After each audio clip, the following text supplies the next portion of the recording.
ನಮಸ್ಕಾರ ಗೆಳೆಯರೇ, ನಾನು ಅಂದು ಕೆಲಸಕ್ಕೆ ರಜೆ ಹಾಕಿದ್ದೆ. ಬೆಳಗ್ಗೆ ಸ್ವಲ್ಪ ಲೇಟಾಗಿ ಎದ್ದು ಸ್ನಾನ ಮಾಡಿ ಅಮ್ಮ ಮಾಡಿದ ತಿಂಡಿ ತಿಂದು ಹಾಗೆ ಕೂತು ಟಿವಿ ನೋಡ್ತಾ ಇದ್ದೆ. ಅಷ್ಟರಲ್ಲಿ ಅಮ್ಮ ಬಂದು, ರಾಖಿ ಎಲ್ಲಾದರೂ ಹೋಗೋದು ಇದೆಯಾ ಹೇಗೆ ಅಂತ ಕೇಳಿದರು. ನಾನು ಹೂ ಅಮ್ಮ, ಹೋಗಬೇಕು. ಯಾಕಮ್ಮ ಎಂದೆ. ಆಗ ಅವರು, ಹಾಗಿದ್ದರೆ ಸ್ವಲ್ಪ ಬ್ಯಾಂಕಿಗೆ ಹೋಗಿ ನನ್ನ ಪಾಸ್ ಬುಕ್ ಎಂಟ್ರಿ ಮಾಡಿಸಿಕೊಂಡು ಬರೋ ಎಂದಳು. ನಾನು ಸರಿ ಅಮ್ಮ, ಮಾಡಿಸಿಕೊಂಡು ಬರುತ್ತೇನೆ, ಕೊಡು ಅಮ್ಮ ಪಾಸ್ ಬುಕ್ ಎಂದೆ. ಅವರು ತಂದು ಕೊಟ್ಟರು. ನಾನು ರೆಡಿಯಾಗಿ ಸ್ವಲ್ಪ ಆಚೆ ಹೋಗೋಣ ಅಂತ ಆಚೆ ಬಂದೆ. ನಾನು ಹೋಗಬೇಕಿದ್ದ ದಾರಿಯಲ್ಲೇ ಬ್ಯಾಂಕ್ ಇದ್ದದ್ದು, ಹಾಗಾಗಿ ಅಮ್ಮನ ಪಾಸ್ ಬುಕ್ ಎಂಟ್ರಿ ಮಾಡಿಸಿಕೊಂಡು ಹೋಗೋಣ ಅಂತ ಹೋದೆ. ಹೋಗಿ ಕೌಂಟರ್ನಲ್ಲಿ ಪಾಸ್ ಬುಕ್ ಕೊಟ್ಟೆ. ಆದರೆ ಅವರು ರಿಪೇರಿ ಮಾಡುತ್ತಿದ್ದಾರೆ, ಸ್ವಲ್ಪ ಹೊತ್ತು ಕಾಯಿರಿ ಅಂತ ಹೇಳಿದರು. ಸರಿ, ಇನ್ನೇನು ಮಾಡುವುದು ಅಂತ ಅಲ್ಲೇ ಇದ್ದ ಚೇರ್ ಮೇಲೆ ಕೂತುಕೊಂಡೆ. ಟೈಮ್ ಪಾಸ್ಗೆ ಅಂತ ಮೊಬೈಲ್ನಲ್ಲಿ ಫೇಸ್ಬುಕ್ ನೋಡ್ತಾ ಕೂತಿದ್ದೆ. ಆಗ ಯಾರೋ ನನ್ನ ಕೂಗಿದಂಗೆ ಆಯ್ತು. ಕತ್ತು ಎತ್ತು ನೋಡಿದೆ, ಆದರೆ ಮೊಬೈಲ್ ನೋಡುತ್ತಿದ್ದ ನನಗೆ ಒಂದು ಕ್ಷಣ ಯಾರು ಅಂತ ಗೊತ್ತಾಗಲಿಲ್ಲ. ಅಷ್ಟೊತ್ತಿಗೆ ಹೇಗಿದೆಯಾ ರಾಖಿ ಅಂತ ಮತ್ತೆ ಕೇಳಿದ್ದಾಗಲೇ ಗೊತ್ತಾಗಿದ್ದು ಅವರು ನನ್ನ ಕಾಲೇಜ್ ಟೀಚರ್ ಭಾಗ್ಯ ಮೇಡಂ ಅಂತ. ನಾನು ತಕ್ಷಣ ಎದ್ದು ಅವರಿಗೆ ಗೌರವ ಕೊಟ್ಟು ನಮಸ್ಕಾರ ಮಾಡಿದೆ. ಮೇಡಂ ನಮಸ್ಕಾರ, ಹೇಗಿದ್ದೀರಿ ಅಂತ ಕೇಳಿದೆ. ಆಗ ಭಾಗ್ಯ ಮೇಡಂ, ಚೆನ್ನಾಗಿದ್ದೇನೆ ರಾಖಿ, ನೀನು ಹೇಗಿದ್ದೀಯಾ ಅಂತ ಕೇಳಿದರು. ನಾನು ಚೆನ್ನಾಗಿದ್ದೀನಿ ಭಾಗ್ಯ ಮೇಡಂ ಅಂತ ಹೇಳಿದೆ. ಮತ್ತೆ ಏನು ಮಾಡ್ತಾ ಇದ್ದೀಯಾ ಅಂತ ಕೇಳಿದಾಗ ನಾನು ಒಂದು ಎನ್ಎನ್ಸಿ ಕಂಪನಿಯಲ್ಲಿ ಕೆಲಸ ಮಾಡುತ್ತಿದ್ದೇನೆ ಎಂದು ಹೇಳಿದೆ. ಆಗ ಅವರು, ತುಂಬಾ ಸಂತೋಷ ಕಣೋ ಮೇಡಂ, ಮತ್ತೆ ನೀವು ಇನ್ನು ಕಾಲೇಜಿನಲ್ಲಿ ಕೆಲಸ ಮಾಡ್ತಾ ಇದ್ದೀರಾ ಇಲ್ಲ ಬೇರೆ ಕಡೆ ಮಾಡ್ತಾ ಇದ್ದೀರಾ ಅಂತ ಕೇಳಿದೆ. ಆಗ ಅವರು, ಇಲ್ಲ ರಾಖಿ, ನಾನು ಕೆಲಸ ಬಿಟ್ಟು 1 ವರ್ಷ ಆಯ್ತು, ಈಗ ಮನೆಯಲ್ಲೇ ಸ್ವಲ್ಪ ಜನರಿಗೆ ಟ್ಯೂಷನ್ ಹೇಳಿಕೊಡುತ್ತಿದ್ದೇನೆ ಅಂತ ಹೇಳಿದರು. ಮೇಡಂ ಕೂತ್ಕೊಳ್ಳಿ, ಯಾಕೆ ನಿಂದೆ ಇದ್ದೀರಾ ಅಂದೆ. ಆಗ ಅವರು ಸರಿ ಅಂತ ನನ್ನ ಪಕ್ಕ ಚೇರ್ ನಲ್ಲಿ ಕೂತುಕೊಂಡರು. ನಮ್ಮ ಮಾತು ಮುಂದುವರಿಯುತ್ತಿತ್ತು. ಮೇಡಂ ನನ್ನ ಕ್ಲಾಸ್ಮೇಟ್ಸ್ ಬಗ್ಗೆ ಕೇಳುತ್ತಿದ್ದರು, ಮತ್ತೆ ನನ್ನ ಕೆಲಸದ ಬಗ್ಗೆ ಕೇಳುತ್ತಿದ್ದರು. ಹೀಗೆ ಮಾತಾಡುವಾಗ ಭಾಗ್ಯ ಮೇಡಂ, ರಾಖಿ ನೀನು ತುಂಬಾ ಚೆನ್ನಾಗಿ ಆಗಿದ್ದೀಯಾ ಕಣೋ, ಕಾಲೇಜಿನಲ್ಲಿ ಇರುವಾಗ ಸೋಲುಕಲು ಕಡ್ಡಿ ಹಾಗೆ ಇದ್ದೆ, ಈಗ ತುಂಬಾ ಸ್ಮಾರ್ಟ್ ಆಗಿ ಆಗಿದ್ದೀಯಾ ಅಂತ ಹೇಳಿದರು. ನಾನು ಥ್ಯಾಂಕ್ಸ್ ಮೇಡಂ, ನೀವು ಅಷ್ಟೇ ಮೇಡಂ. ಆಗ ಹೇಗಿದ್ದೀರೋ ಈಗಲೂ ಹಾಗೆ ಇದ್ದೀರಾ ಅಂತ ಹೇಳಿದೆ. ಆಗ ಮೇಡಂ, ಸುಮ್ಮನೆ ಇರು, ತಮಾಷೆ ಮಾಡಬೇಡ ಅಂತ ಹೇಳಿದಾಗ ನಾನು, ಇಲ್ಲ ಮೇಡಂ, ನಿಜವಾಗಲೂ ಇನ್ನೂ ಹಾಗೆ ಇದ್ದೀರಾ ಎಂದೆ. ನನ್ನ ಮಾತಿಗೆ ಮೇಡಂ ನಗಾಡಿ. ಅಷ್ಟೊತ್ತಿಗೆ ಮೇಡಂಗೆ ಅವರ ಟೋಕನ್ ಸರದಿ ಬಂತು. ಅವರು ಎದ್ದು ಹೋದರು. ಸರಿ, ನಾನು ಕೂಡ ಮತ್ತೆ ಪಾಸ್ಬುಕ್ ತಗೊಂಡು ಕೌಂಟರ್ ಹತ್ತಿರ ಹೋದೆ. ಅಲ್ಲಿ ಆಗಲೇ ಸಾಕಷ್ಟು ಜನ ಇದ್ದಿದ್ದರಿಂದ ಕೌಂಟರ್ ನಲ್ಲಿ ಇದ್ದವ ಪಾಸ್ಬುಕ್ ಕೊಟ್ಟು ಹೋಗಿ, ನಾನು ಎಂಟ್ರಿ ಮಾಡಿ ಇಟ್ಟಿರುತ್ತೇನೆ, ಅರ್ಧ ಮುಕ್ಕಾಲು ಗಂಟೆ ಬಿಟ್ಟು ತಗೊಳ್ಳಿ ಅಂತ ಹೇಳಿದ. ನಾನು ಸರಿ, ಇನ್ನು ಏನು ಮಾಡುವುದು ಅಂತ ಪಾಸ್ಬುಕ್ ಕೊಟ್ಟೆ. ಅಷ್ಟರಲ್ಲಿ ಮೇಡಂ ಹಣ ಡ್ರಾ ಮಾಡಿ ಆಗಿತ್ತು. ಮತ್ತೆ ಮೇಡಂ ಹತ್ತಿರ ಹೋಗಿ, ಮೇಡಂ ಆಯ್ತಾ ಬ್ಯಾಂಕ್ ಕೆಲಸ ಅಂತ ಕೇಳಿದೆ. ಆಗ ಅವರು, ಹೂ ರಾಖಿ, ಆಯ್ತು, ನಿಂದು ಆಯ್ತಾ ಅಂತ ಕೇಳಿದರು.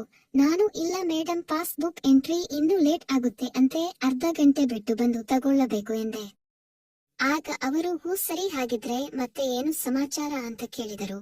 ನಾನು, ಎಲ್ಲ ನೀವೇ ಹೇಳಬೇಕು ಮೇಡಂ, ನೀವೀಗ ಮನೆಗೆ ಅಂತ ಕೇಳಿದೆ. ಆಗ ಅವರು, ಹೌದು ಬಾರ್, ಆಕೆ ನಮ್ಮ ಮನೆಗೆ ಎಂದು ಅರ್ಧ ಗಂಟೆ ಕಾಯಬೇಕು ಅಲ್ವಾ, ನನ್ನ ಮನೆ ಇಲ್ಲೇ ಪಕ್ಕದಲ್ಲಿ ಇದೆ ಅಂತ ಕರೆದರು. ನಾನು, ಇರಲಿ ಮೇಡಂ, ಇನ್ನೊಂದು ಸಲ ಯಾವಾಗಲಾದರೂ ಬರ್ತೀನಿ ಅಂತ ಹೇಳಿದೆ. ಆಗ ಅವರು, ನಾವು ಮತ್ತೆ ಯಾವಾಗ ಸಿಗ್ತೀವೋ ಏನೋ ಪರವಾಗಿಲ್ಲ ಬಾ ಅಂತ ಒತ್ತಾಯ ಮಾಡಿದರು. ನಾನು ಸರಿ ಅಂತ ತಲೆ ಆಡಿಸಿ ನಾವಿಬ್ಬರು ಬ್ಯಾಂಕಿನಿಂದ ಆಚೆ ಬಂದ್ವಿ. ನಾನು ನನ್ನ ಬೈಕ್ ಸ್ಟಾರ್ಟ್ ಮಾಡಿದೆ. ಭಾಗ್ಯ ಮೇಡಂ ನನ್ನ ಹಿಂದೆ ಕೂತುಕೊಂಡು ಅವರ ಮನೆಗೆ ದಾರಿ ತೋರಿಸಿದರು. ಮನೆಗೆ ಬಂದು ಮೇಡಂ ಬೀಗ ತೆಗೆದು ಬಾ ಒಳಗೆ ಅಂದರು. ಒಳಗೆ ಹೋಗಿ ಕೂತ್ಕೋ ಅಂತ ಸೋಫಾ ಕಡೆ ತೋರಿಸಿದರು. ನಾನು ಸೋಫಾದಲ್ಲಿ ಕೂತೆ. ಆಗ ಅವರು, 1 ನಿಮಿಷ ಬರ್ತೀನಿ ಅಂತ ಒಳಗೆ ಹೋಗಿ ಡ್ರೆಸ್ ಚೇಂಜ್ ಮಾಡಿಕೊಂಡು ಬಂದರು. ರಾಖಿ, ಏನ್ ತಗೊಳ್ತೀಯ, ಕಾಫಿನ ಟೀನಾ ಅಂತ ಕೇಳಿದರು. ನಾನು ಟೀ ಅಂದೆ. ಆಗ ಮೇಡಂ, ಸರಿ 2 ನಿಮಿಷ ತರ್ತೀನಿ ಅಂತ ಅಡುಗೆ ಮನೆಗೆ ಹೋದರು. ನಾನು ಅವರ ಮನೆ ನೋಡುತ್ತಿದ್ದೆ. ಅಲ್ಲಿ ಯಾರದ್ದೋ ಫೋಟೋಗೆ ಹಾರ ಹಾಕಿತ್ತು, ಯಾರಿರಬಹುದು ಅಂತ ತಲೆ ಕೆಡಿಸಿಕೊಂಡು ಕೂತಿದ್ದೆ. ಅಷ್ಟರಲ್ಲಿ ಭಾಗ್ಯ ಮೇಡಂ ಬಂದು, ತಗೋ ರಾಖಿ ಅಂತ ತಟ್ಟಿ ಕೊಟ್ಟರು. ಇನ್ನೊಂದು ಕಪ್ ಹಿಡಿದು ನನ್ನ ಎದುರಿನ ಚೇರ್ ಮೇಲೆ ಕೂತರು. ಮೇಡಂ, ಮನೆಯಲ್ಲಿ ಯಾರು ಇಲ್ಲ, ಕೆಲಸಕ್ಕೆ ಹೋಗಿದ್ದಾರಾ ಅಂತ ಕೇಳಿದೆ. ಆಗ ಅವರು, ಇಲ್ಲ ರಾಖಿ ಮಗ US ನಲ್ಲಿ ಕೆಲಸ ಮಾಡುತ್ತಿದ್ದಾನೆ ಅಂತ ಹೇಳಿದರು. ಮತ್ತೆ ಮನೆಯಲ್ಲಿ ಯಾರ್ಯಾರು ಇದ್ದೀರಾ ಮೇಡಂ ಅಂತ ಕೇಳಿದೆ. ಆಗ ಅವರು, ಸದ್ಯಕ್ಕೆ ನಾನೊಬ್ಬಳೇ ರಾಖಿ ಎಂದರು. ನಾನು ಆಶ್ಚರ್ಯದಿಂದ ಮತ್ತೆ ಅಂಕಲ್ ಅಂತ ಕೇಳಿದೆ. ಆಗ ಮೇಡಂ, ಇಲ್ಲ, ಅವರು ಹೋಗಿ 2 ವರ್ಷ ಆಯ್ತು ಅಂತ ಹೇಳಿದರು. ಅಂಕಲ್ಗೆ ಏನಾಗಿತ್ತು ಮೇಡಂ ಅಂತ ಕೇಳಿದ್ದಾಗ ಹಾರ್ಟ್ ಅಟ್ಯಾಕ್ ಅಂತ ಮುಖ ಸಪ್ಪೆ ಮಾಡಿಕೊಂಡರು. ನಾನು ಮುಂದೆ ಏನೂ ಕೇಳಲಿಲ್ಲ, ಸುಮ್ಮನೆ ಟೀ ಕುಡಿಯುತ್ತಿದ್ದೆ. ಆಗ ಮೇಡಮ್ ಮತ್ತೆ ರಾಖಿ ಯಾವಾಗ ಮದುವೆ ಅಂತ ಕೇಳಿದರು. ನಾನು ಅಯ್ಯೋ ಮೇಡಮ್, ಈಗ ತಾನೇ ಒಳ್ಳೆ ಕೆಲಸ ಸಿಕ್ಕಿದೆ, ಸ್ವಲ್ಪ ಟೈಮ್ ಆಗಲಿ ನೋಡೋಣ ಅಂತ ಹೇಳಿದೆ. ಆಗ ಅವರು ಅದ್ಯಾಕೋ ನೀವು ಹುಡುಗರೆಲ್ಲ ಹಾಗೆ ಹೇಳ್ತೀರಾ, ಓದಿದ್ದೀರಾ, ಒಳ್ಳೆ ಕೆಲಸ ಇದೆ, ಮತ್ತೆ ಏನು ನಿಮಗೆ ಮದುವೆ ಮಾಡಿಕೊಳ್ಳೋಕೆ, ನಿನಗೆ ಈಗ ಎಷ್ಟು ವಯಸ್ಸು ಅಂತ ಕೇಳಿದರು. ಆಗ ನಾನು 27 ಮೇಡಮ್ ಅಂತ ಹೇಳಿದೆ. ಆಗ ಅವರು ಮತ್ತೆ ಇದು ಒಳ್ಳೆ ಟೈಮ್ ಅಲ್ವಾ ಮದುವೆ ಆಗೋಕೆ, ಸುಮ್ಮನೆ ಫ್ರೆಂಡ್ಸ್ ಪಾರ್ಟಿ ಮೋಜು ಮಸ್ತಿ ಅಂತ ಬೇಡದ್ದನ್ನ ಮಾಡೋಕೆ ಹೋಗಬೇಡಿ, ತಿಳಿತಾ? ಅಯ್ಯೋ ಹಾಗೇನೂ ಇಲ್ಲ ಮೇಡಮ್, ನಾನು ಕೆಲಸ ಆಯ್ತು ಮನೆ ಆಯ್ತು ಅಂತ ಇರ್ತೀನಿ ಅಂದೆ.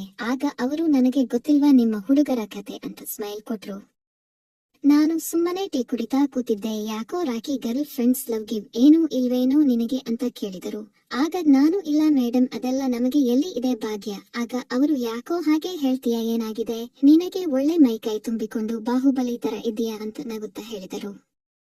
ನಾನು ಸಂಕೋಚದಿಂದ ಏನು ಮಾತಾಡದೆ ಸುಮ್ಮನೆ ಸ್ಮೈಲ್ ಮಾಡಿದೆ. ಮೇಡಮ್ ಟೀ ಕಪ್ ತಗೊಂಡು ಹೋಗಿ ಅಡುಗೆ ಮನೆಯಲ್ಲಿ ಇಟ್ಟು ಬಂದು ನನ್ನ ಪಕ್ಕದಲ್ಲೇ ಕೂತುಕೊಂಡರು. ಮೇಡಮ್ ನಮಗೆ ಕಾಲೇಜಿನಲ್ಲಿ ಕೆಮಿಸ್ಟ್ರಿ ಹೇಳಿಕೊಡುತ್ತಿದ್ದರು. ಆಗ ನಾವುಗಳು ಭಾಗ್ಯ ಮೇಡಮ್ ಕ್ಲಾಸ್ ಅಂದರೆ ಮಿಸ್ ಮಾಡದೆ ಹೋಗುತ್ತಿದ್ದೆವು. ಯಾಕೆ ಅಂದ್ರೆ ಭಾಗ್ಯ ಮೇಡಮ್ ತುಂಬಾ ಬ್ಯೂಟಿ, ಪಾಠಕ್ಕಿಂತ ಮೇಡಮ್ ಬ್ಯೂಟಿ ನೋಡಲು ನಾವು ಕ್ಲಾಸಿಗೆ ಹಾಜರಾಗುತ್ತಿದ್ದೆವು. ಹೀಗೆ ನಾನು ಒಂದು ಕ್ಷಣ ಕಾಲೇಜಿನ ದಿನಗಳನ್ನು ನೆನಪಿಸಿಕೊಳ್ಳುತ್ತಿದ್ದಾಗ ಭಾಗ್ಯ ಮೇಡಮ್ ನನ್ನ ತಟ್ಟಿ ಎಚ್ಚರಿಸಿದರು. ಹೇ ರಾಖಿ, ಎಲ್ಲಿ ಕಳೆದು ಹೋಗಿದ್ದು ಅಂತ ಕೇಳಿದರು. ನಾನು ಗಾಬರಿಯಿಂದ ಹಾ ಮೇಡಮ್ ಏನಿಲ್ಲ ಅಂದೆ. ಆಗ ಅವರು ಹೇಳು ರಾಖಿ, ಏನ್ ಯೋಚಿಸುತ್ತಿದ್ದೆ ಅಂತ ಕೇಳಿದರು. ನಾನು ಏನಿಲ್ಲ ಮೇಡಮ್, ಕಾಲೇಜ್ ದಿನಗಳು ನೆನಪು ಬಂತು ಅಂದೆ. ಆಗ ಅವರು ಓ ಹೌದಾ, ಕಾಲೇಜಿನಲ್ಲಿ ಎಷ್ಟೆಲ್ಲಾ ತರಲೆ ಮಾಡಿದ್ರಿ ಅಲ್ವಾ ಅಂತ ನಗುತ್ತಾ ಹೇಳಿದರು. ನಾನು ನಗಾಡುತ್ತಾ ಹೌದು ಮೇಡಮ್ ಅಂತ ಹಳೆಯ ಕಾಲೇಜು ದಿನಗಳ ಬಗ್ಗೆ ಮಾತಾಡುತ್ತಾ ಇದ್ವಿ. ಆಗ ಮೇಡಮ್ ಹಾ ನೀವುಗಳು ಎಷ್ಟು ಪೋಲಿಗಳು ಅಂತಾನೂ ನನಗೆ ಗೊತ್ತು ಅಂತ ಒಂದು ಸ್ಮೈಲ್ ಕೊಟ್ರು. ನಾನು ಯಾಕೆ ಮೇಡಮ್, ನಾವೇನು ಹಾಗೆ ಇರಲಿಲ್ಲವಲ್ಲ ಅಂತ ಸ್ಮೈಲ್ ಕೊಟ್ಟು ಹೇಳಿದೆ. ಆಗ ಅವರು ಹೌದು ಹೌದು, ನಿಮ್ಮೆಲ್ಲ ಆಟಗಳು ನನಗೆ ಗೊತ್ತಿಲ್ಲ ಅಂತ ಅಂದುಕೊಂಡ್ರ ಅಂತ ನನ್ನ ತೊಡೆ ಸವರಿದರು. ಮೇಡಮ್ ಏನ್ ಮಾಡ್ತಾ ಇದ್ದೀರಾ ಅಂತ ಹೇಳಿದೆ. ಆಗ ಅವರು ರಾಖಿ, ತುಂಬಾ ವರ್ಷಗಳಿಂದ ಬೆಸೆತ್ತು ಹೋಗಿದ್ದೀನಿ, ನೀನು ಇವತ್ತು ನನಗೆ ಸಿಕ್ಕಿ ತುಂಬಾ ಹೆಲ್ಪ್ ಆಯ್ತು. ಅಂಕಲ್ ಜೊತೆ ಏಕಾಂತದಲ್ಲಿ ಇದ್ದ ಕ್ಷಣಗಳು ಆಗಾಗ ನೆನಪಾಗುತ್ತೆ. ರಾತ್ರಿ ನಿದ್ದೆ ಊಟ ಸರಿಯಾಗಿ ಸೇರುತ್ತಾ ಇಲ್ಲ, ನಾನೊಂದು ಕೇಳ್ತೀನಿ ಇಲ್ಲ ಅನ್ನಬೇಡ ಅಂದರು. ಹೇಳಿ ಮೇಡಮ್ ಎಂದೆ. ರಾಖಿ, ನೀನು ನನಗೆ ಸುಖ ಕೊಡ್ತೀಯಾ ಪ್ಲೀಸ್, ನಿನಗೆ ಬೇಕಿದ್ರೆ ದುಡ್ಡು ಕೊಡ್ತೀನಿ ಅಂತ ಹೇಳಿದರು. ಆಗ ನಾನು ಮೇಡಮ್ ಇದೆಲ್ಲ ತಪ್ಪಲ್ವಾ ಅಂತ ಹೇಳಿದ್ದಕ್ಕೆ ತಪ್ಪೇನೂ ಇಲ್ಲ, ನನ್ನ ಕಷ್ಟ ನಿನಗೆ ಅರ್ಥ ಆಗಿದೆ ಅಲ್ವಾ, ಬಾ ಅಂತ ನನ್ನನ್ನು ಕೋಣೆಗೆ ಕರೆದುಕೊಂಡು ಹೋಗಿ ಎಲ್ಲ ಅವರಾಗಿಯೇ ಮಾಡಿಸಿಕೊಂಡು, ನಿನಗೆ ಯಾವಾಗಲಾದರೂ ಮಾಡುವ ಆಸೆ ಇದ್ದರೆ ನನಗೆ ಒಂದು ಕರೆ ಮಾಡು ಅಂತ ನಂಬರ್ ಕೊಟ್ಟರು. ಅದಾದ ಮೇಲೆ ನಾನು ಆಗಾಗ ಅವರ ಮನೆಗೆ ಹೋಗಿ ಇಬ್ಬರು ಏಕಾಂತದಲ್ಲಿ ಕಾಲ ಕಳೆಯುತ್ತಿದ್ದೆವು. ಫ್ರೆಂಡ್ಸ್, ಈ ಕತೆ ಇಷ್ಟವಾದಲ್ಲಿ ಲೈಕ್ ಮಾಡಿ, ಸ್ನೇಹಿತರೊಂದಿಗೆ ಹಂಚಿಕೊಳ್ಳಿ, ಚಾನೆಲ್ ಅನ್ನು ಸಬ್ಸ್ಕ್ರೈಬ್ ಮಾಡಿ, ಸಪೋರ್ಟ್ ಮಾಡಿ. ಮುಂದಿನ ವಿಡಿಯೋದಲ್ಲಿ ಸಿಗೋಣ. ನಮಸ್ಕಾರ.